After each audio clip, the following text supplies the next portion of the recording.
Yes Pakistan పై మరో bomb వేసింది. ఇది వాటర్ బాంబ్. ఇప్పటి వరకు చినాబ్ నదిని పాకిస్తాన్ వైపు వెళ్ళే చినాబ్ నదిని పూర్తిగా మనం కంట్రోల్ చేసాం. నీళ్లను మనం ఆఫ్ చేసాం. ఇప్పుడు ఒక్కసారిగా అక్కడ చినాబ్ నది డ్యామ్ నిండుకుండలా ఉండటంతో ఆ గేట్లను ఎత్తేసాం. సలాల్ డ్యామ్ గేట్లు ఎత్తివేయడంతో చినాబ్ నది ఉధృతంగా ప్రవహిస్తుంది. పాకిస్తాన్లో లోతట్టు ప్రాంతాలన్నీ కూడా ఇప్పుడు చినాబ్ నది ఉధృతితో మునిగిపోయినటువంటి పరిస్థితి. ఒక్కసారిగా వరద నీళ్లు పాకిస్తాన్ లోతట్టు ప్రాంతాలను సలాల్ డ్యామ్ గేట్లు ఎత్తివేయడంతో పాకిస్తాన్లో చినాబ్ నది పరివాహక ప్రాంతాలన్నీ కూడా ఇప్పుడు వరద గుప్పిట్లో మునిగిపోయి ఉన్నాయి.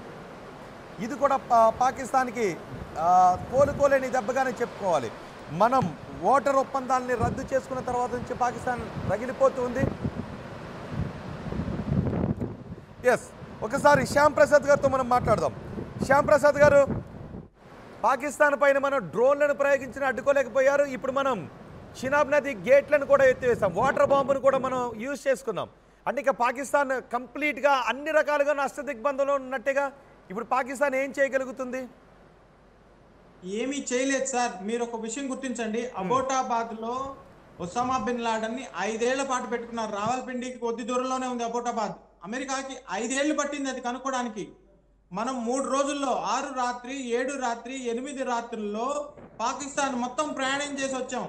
9 రాత్రి కాళరాత్రి కాదని గ్యారంటీ ఏమిటి లేదు. అందుకే ఈ మీటింగ్ ఇప్పుడు. ఎస్, ఒక్కసారిగా మనం చినాబ్ నది దగ్గర వాటర్ను కూడా లిఫ్ట్ చేసాం. ఆ లోతట్టు ప్రాంతాల లోతట్టు ప్రాంతాలపై వాటర్ బాంబును కూడా వదిలాం మా సరిహద్దుల్లో. నీరనేది ప్రాణదాయిని.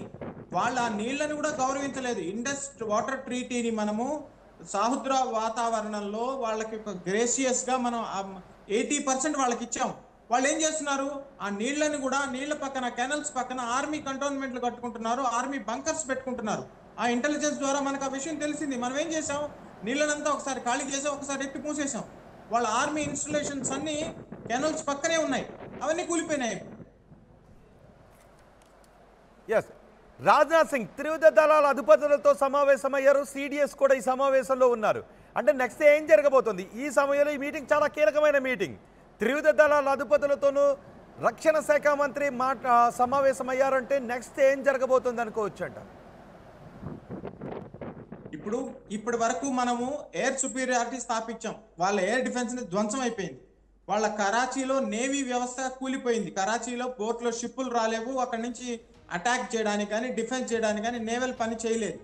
విమానాలు, మన యుద్ధ విమానాలు స్వైర విహారం చేసి రావచ్చు. పాకిస్తాన్లోకి ఇంకా మన యుద్ధ విమానాలు ప్రవేశించలేదు. డ్రోన్లనే వాళ్ళు అప్పుకోలేకపోయారు.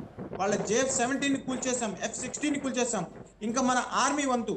ఆర్మీ ఒకసారి దిగిందంటే రచ్చే. ప్రపంచంలో ఏ మూల ఏ క్షణం ఏం జరుగుతుందో వేగంగా తెలుసుకోవడానికి తొలి వెలుగు వాట్సాప్ ఛానల్ని ఫాలో చేయండి.